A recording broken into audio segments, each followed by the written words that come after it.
but one of them caught our eye, the one in the center.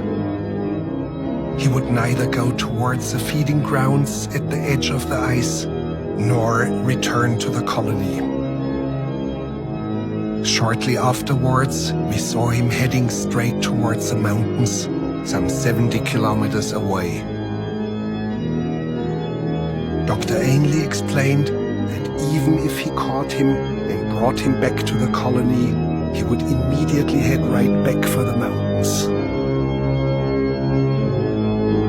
But why?